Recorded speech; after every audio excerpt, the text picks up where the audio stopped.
कुछ लोग मानते हैं कि भगवान सब जगह है।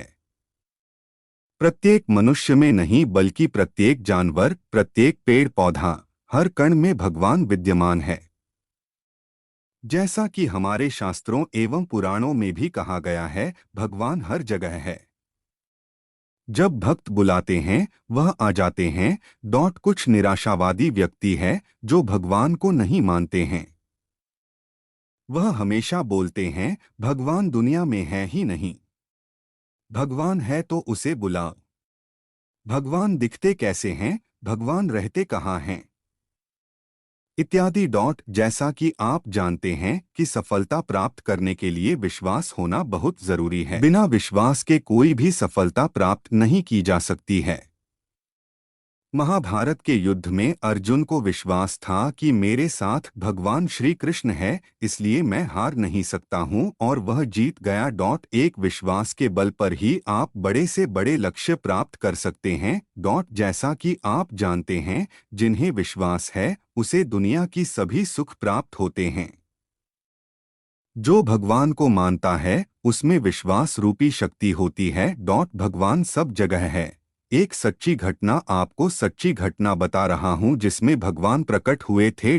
टीवी सीरियल में आप देखे होंगे कि प्रहलाद की पिता हिरण्यकश्यप को मारने के लिए भगवान प्रकट हुए थे। ठीक इसी प्रकार विष्णु जी ने कई अवतार लिए और दुष्टों का नाश किया। रामायण, महाभारत इत्यादि कहानी हम पढ़ते भी हैं और सीरियल देखे हैं। यह घटना कई युगों पहले की बात है। मैं कुछ समय पहले की एक घटना बता रहा हूं जो आपको अचंभित कर देगा, आपको सोचने पर विवश कर दें कि वास्तव में भगवान है। एक गांव में एक बहुत ही साधारण व्यक्ति रहता था।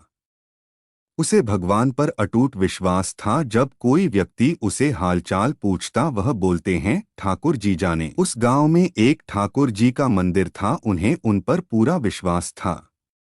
उन व्यक्ति के दो पुत्र और एक पुत्री थे। जब पुत्री की शादी किया तो उस साधारण व्यक्ति ने साहूकार से कुछ कर्जा लिया। कुछ समय बाद दोनों पुत्र ने पिता को बोला है, यह लो पैसे और साहूकार को देकर कर्ज से मुक्त हो जाओ।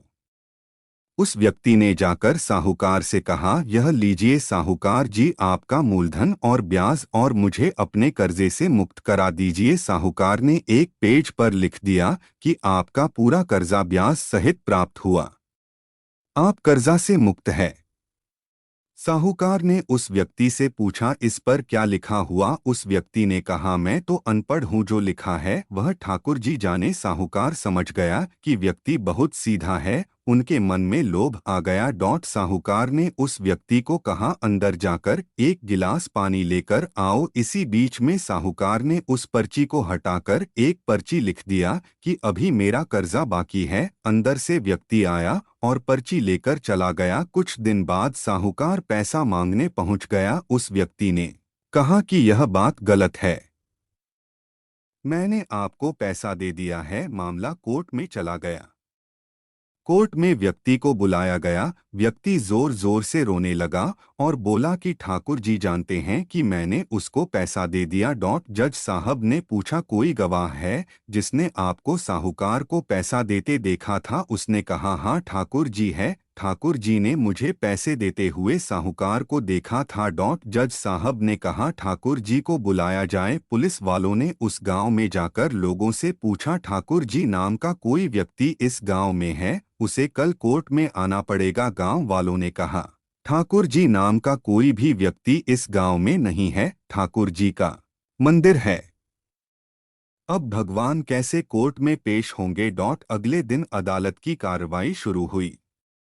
जज साहब के बगल में खड़ा भक्ति जोर से बोला लगा, ठाकुर जी हाजिर हो, ठाकुर जी हाजिर हो। उसी वक्त एक बूढ़ा व्यक्ति सिर पर तिलक लगाए, चंदन का माला पहने हुए कोर्ट में आ गया। उस व्यक्ति ने कटघरे में खड़ा होकर बोला, सर मैं ठाकुर जी हूँ, बताइए क्या बात है? जज साहब ने ठाकुर जी से पूछा, क्या आप इस व्यक्ति को साहूकार को पैसे देते हुए देखा था? तब ठाकुर जी ने बोला, हाँ जज साहब, मेरे सामने में इस व्यक्ति ने साहूकार को पूरे पैसे ब्याज समेत दे दिया था। आप साहूकार को यहाँ पर रोकिए और किसी व्यक्ति को साहूकार के घर भेजिए। साहूकार के घर में अलमारी नंबर 3 में एक फाइल है। उस फाइल के 22वें पेज पर वह पर्ची रखा हुआ है जिसमें लिखा है कि यह व्यक्ति ने ब्याज समेत पैसा दे दिया। वह व्यक्ति इतना बोलकर चला गया। कुछ देर बाद सिपाही वापस आया और जज साहब को एक पर्ची दी।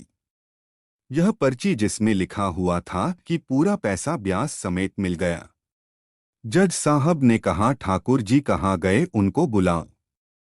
ठाकुर जी दिखाई नहीं दिए।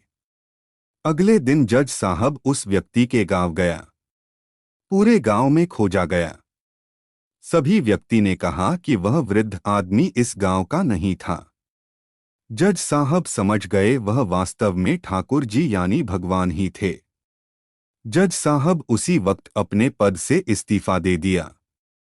जज साहब भारत के सभी मंदिरों में घूम घूम कर उसके दरबार पर मिट्टी को अपने सिर में लगाते थे। किसी मंदिर में बैठते नहीं। जज साहब कहते थे, हमने भगवान को अदालत में बुलाकर खड़ा किया था, फिर मैं किसी मंदिर में कैसे बैठ सकता हूं। इस तरह जज साहब काफी बदल गए।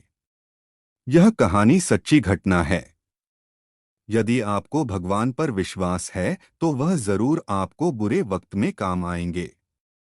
आप भले ही किसी धर्म के हो, आपके धर्म जो भी देवता हो उसमें आप विश्वास रखें। जैसे यदि आप हिंदू हैं तो भगवान जैसे कृष्ण, राम आदि, मुस्लिम है तो मोहम्मद साहब, सिख है तो गुरु नानक देव, ईसाई हैं तो ईसा मसीह इत्यादि।